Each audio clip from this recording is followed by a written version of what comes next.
자, 안녕, 민규쌤입니다. 자, 세계사 이제 내용 정리 시작하도록 하겠습니다. 자, 1페이지부터 4페이지는 우리가 실제로 학교에서 수업할 때 오리엔테이션으로 봤던 자료니까요. 그 내용은 제외하고 5페이지부터 이제 들어가도록 하겠습니다. 자, 내용 정리 영상도 있을 것이고요. 중간에 기출문제를 푸는 이런 시간도 있을 거니까 영상 순서대로 쭉 따라오시면 되겠습니다. 자, 그래서 5페이지 내용 볼 텐데요.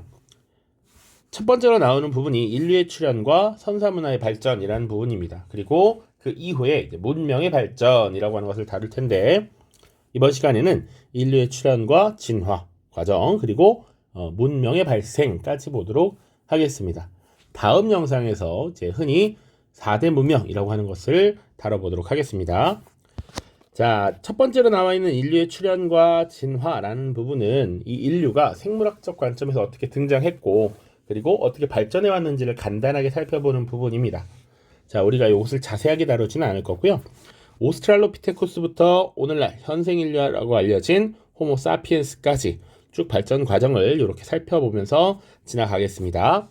자, 남방의 원숭이라고 알려진 이 오스트랄로피테쿠스부터 이제 현생 인류를 우리가 파악하고 있죠. 아프리카 지역에서 출현했다라고 보고 있고요. 도구를 사용했고 오늘날처럼 직립 보행을 했다라고 알려져 있습니다. 자, 그 다음이 이제 호모 에렉투스입니다. 자, 에렉투스라는 것의 어원은 직립해서 걸었다라는 거야. 그렇다고 해서 그 전에 안 걸었던 것이 아닙니다. 실제로 에렉투스가 먼저 발견되고 이런 이름이 붙었고요. 그 이후에 오스트랄로피테쿠스가 발견되었다라고 보시면 됩니다. 조금 특징적인 모습은 불을 사용했다라는 것, 그리고 어느 정도 의사소통이 가능했다 정도 기억하시면 될 것 같습니다. 자, 그 다음 이제 호모 네안데르탈렌시스입니다. 자, 이들은 매장의식을 갖고 있었다라고 전해집니다. 자, 그래서 이들은 어느 정도 사후세계에 대한 관념이 있었구나라는 것을 알 수 있다 정도로 보시면 되겠습니다. 호모 네안데르탈렌시스였습니다. 자, 그리고 현생 인류로 알려져 있죠. 슬기로운 사람, 지혜로운 사람이라는 의미입니다. 호모 사피엔스이고요. 현생 인류의 조상으로 알려져 있고 아프리카, 유럽, 아시아 지역에 쭉 이렇게 이동을 하면서 현생 인류의 원류가 되었다라고 기억하시면 되겠습니다. 자, 요 정도만 지금 생물학적 관점에서 살펴보고요. 인류의 삶을 토대로, 생활상을 토대로 이제 선사시대 보겠습니다. 자, 선사시대라고 하면 사실은 선생님이 항상 얘기하는 게 이 선사의 뜻이었습니다. 자, 한자로 여기 먼저 선자, 역사 사자입니다. 그래서 역사보다 먼저, 역사 이전의 시대라고 기억을 하시면 되겠고요. 그래서 이 역사라는 건 기본적으로 기록을 근거로 과거를 탐구하는 것이기 때문에 기록이 없는 시기다라는 것. 그래서 당시에 유물이나 유적을 통해서 당시의 생활상을 우리가 추측을 할 수 있습니다. 자, 유물과 유적을 중심으로 살펴보면 되겠습니다. 자, 구석기 시대와 신석기 시대 쭉 살펴볼 텐데요. 기본적으로 그들이 어떻게 먹고 사는 문제를 해결했는가를 중심으로 보면 됩니다. 자, 그래서 경제부터 먼저 볼게요. 자, 구석기 시대 사람들은 기본적으로 수렵과 채집을 통해서 먹을 것을 획득했습니다. 생산한 것이 아닙니다. 획득했다. 자, 그리고 신석기 시대와 다른 점은 이 신석기 시대에는 농경과 목축이 시작되면서 식량을 생산할 수 있고 관리할 수 있게 되었다라는 것이죠. 이게 근본적인 차이라고 볼 수 있습니다. 자, 그래서 혹자들은 이 구석기 시대에서 신석기 시대로 넘어가는 요 변화를 신석기 혁명이라고도 부릅니다. 자, 이렇게 식량을 획득하는 삶, 그리고 식량을 생산하는 삶이 어떻게 당시 사람들의 삶에 영향을 미쳤는가, 이걸 봐야 되겠죠. 자, 다시 구석기 시대로 한정해서 보자면요. 일단 식량을 획득하는 단계였습니다. 그래서 이 식량이 많은 지역을 찾아 떠나고 거주지를 이전하는 이런 모습들이 많이 나타납니다. 그래서 이동 생활이 중심이 되었고요. 그러다 보니 화려하고 견고한 집을 지을 필요가 없었죠. 그래서 동굴이나 숲속, 바위 그늘에서 거주하는 경우가 많았습니다. 때로는 막집을 지어서 짓기도 했다, 거주하기도 했다, 이렇게 보고요. 그리고 도구는 뗀석기라는 도구를 사용했다. 그래서 대표적인 뗀석기의 종류가 주먹도끼 같은 것이 있습니다. 이건 한국사 시간에도 이미 다뤘을 것이라고 생각을 합니다. 자, 그리고 불을 사용했다. 이런 거 기억하시고요. 자, 당시에 이 사람들이 동굴 속에서 거주하면서 그들의 삶을 알 수 있는 그림을 그려놓았습니다. 자, 그래서 대표적인 동굴 벽화 혹은 이 빌렌도르프의 비너스 조각상 같은 것이 만들어지기도 했다. 자, 화질이 좀 좋지 않은데요. 여기 벽화를 보면 어떤 것을 사냥하기를 기원하는 것, 이런 모습이 나타나 있고요. 오른쪽에 빌렌도르프의 비너스는 특정 신체 부위를 과장하게 표현함으로써 풍요와 다산을 기원했다. 이런 내용들 보시면 되겠습니다. 자, 신석기 시대로 넘어가겠습니다. 자, 신석기 시대에는 식량을 생산하는 단계라고 했습니다. 안정적으로 관리가 가능했고요. 그러다 보니 더 이상 식량을 찾아서 이동할 필요가 없게 되었습니다. 정착 생활이 가능해졌다. 그러니 좀 더 견고하고 안정적인 집, 집을 만들어서 생활하기 시작했고요. 당시에는 기본적으로 농경을 시작하게 되면서 이 자연에 대한 관심이 높아집니다. 해, 강, 물, 바다 이런 것들 관심이 많아지게 되면서 이런 것들에 대한 뭐랄까요, 경외심 이런 것들이 등장하죠. 그래서 원시적인 종교의식이 나타나기 시작합니다.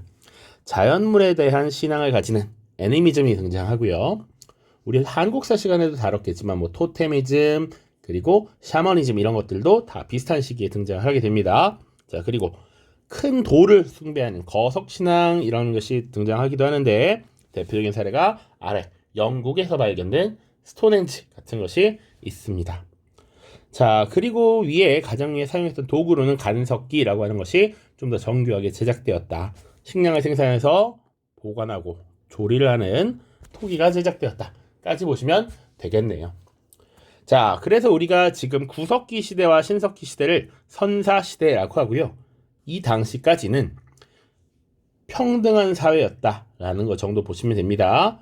자, 그리고 뭐 조금 더 보자면 신석기 시대에 농사를 짓게 되면서 많은 인원이 함께 농경에 참여하면 생산을 좀 더 안정적으로 할 수 있었기 때문에 모여서 살기 시작했고 그것이 이제 시족이라고 하는 이 단위를 형성하기도 했다 정도 보시면 됩니다.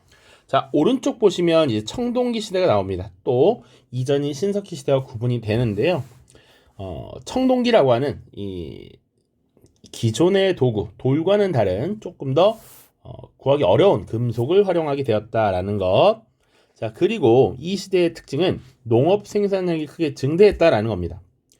자, 농경에 필요한 물을 안정적으로 끌어오고 이것을 관리할 수 있는 관계농업 혹은 치수사업이 활발해지면서 생산력이 크게 늘어나고 인구가 크게 증가했다라는 것이 특징이고요. 그러다 보니 잉여 생산물이라는 게 등장하죠. 그러다 보니 그 생산물을 많이 가진 자와 적게 가진 자의 구분이 생겨나게 되고요. 그리고 많이 가진 자들은 이 잉여 생산물을 교역하기도 하고요. 그 과정에서 문자가 발명됩니다. 교역하는 과정에서 기록을 해놓는 의미입니다. 자, 사유재산제가 성립되기도 하고요. 이후에 이 재산에 대해서 서로 뺏고 빼앗기는 싸움, 시족 간의 전쟁 이런 것들이 발생하고 정복자와 피정복자 간의 계급이 발생하면서 일종의 도시나 국가가 출현하게 되었다 정도 같이 기억해 두시면 될 것 같습니다. 자, 그래서 이 청동기 시대에 어느 정도 문명이라고 하는 것이 등장했다라고 보고 있습니다. 자, 요 생각해 보기는 여러분들 수업 때 언급을 하는 것이니 넘어가시고요. 6페이지에 문명 살펴보고 마무리하겠습니다. 자, 문명의 탄생이라고 해서 이제 지도가 등장합니다. 자, 우리가 흔히 문명이라고 하는 것이 어느 지역에서 발생했는가를 보여주는 지도예요. 보시면 이 라인이 물가입니다. 그래서 이 강을 중심으로 문명이 발달했다라는 것을 알 수가 있어요. 이 강을 활용해서 농업 용수를 끌어오는 이 치수 사업이 발전한 지역을 중심으로 문명 그리고 일종의 도시, 국가가 발전했다라는 것이죠. 그래서 이들 지역, 4개의 지역을 우리가 중심적으로 다룰 텐데 기후가 따뜻하고 수량이 풍부해서 농경에 적합했다라는 특징을 갖고 있는 것이죠. 자, 오른쪽에는 이제 금성교과서에 나와 있는 국가의 성립 단원 텍스트입니다. 같이 한번 읽어보고 마무리하도록 하겠습니다. 청동기가 사용되고 관계농업이 대규모로 이루어지면서 생산이 증대하고 인구가 증가하였다. 또한 청동제 무기의 사용으로 정복전쟁이 촉진되었고 수레와 배 등 교통수단이 발달하여 교역이 증진되었다. 특히 문자의 발명으로 인류는 문자가 없는 선사시대에서 문명단계와 역사시대로 진입하였다. 이처럼 문명이 발생하는 과정에서 사유재산 제도가 성립하고 직업이 다양하게 분화하면서 부와 권력에 따라 계급이 발생함으로써 국가가 출현하게 되었다. 왕은 이 과정에서 최고 제사장으로서 신권 정치를 펼쳤고 제사장과 전사는 지배층을 이루었다. 농민과 노예는 피지배층으로서 경제활동을 전담하며 지배층의 공감과 노동을 바쳤다. 자, 여기서 신권 정치라는 건 당시 지배자, 정치적 지배자가 하늘의 제사를 지내는 역할을 주관함으로써 자신의 권위를 높였다라는 것이죠. 그래서 정치적 지배자가 사실상 하늘의 제사 지내는 제사장의 역할도 함께 겸했다라는 것입니다. 우리 과거 한국사 시간에 고조선의 단곤한검, 재정일치 정도로 생각하시면 맞습니다. 자, 그래서 지금 우리가 인류의 발전부터 문명의 발생까지 봤고요. 이제 다음 영상에서는 4대 문명의 특징 간단하게 살펴볼 겁니다. 자, 문명이라고 하는 것의 공통적인 요소들을 우리가 지금 다뤘으니까 이후에는 그런 요소들도 살펴보고 그리고 각 문명마다 다르게 보여주는 특징들을 살펴보시면 되겠습니다. 자, 고생 많았습니다. 다음 영상에서 만나요. 안녕.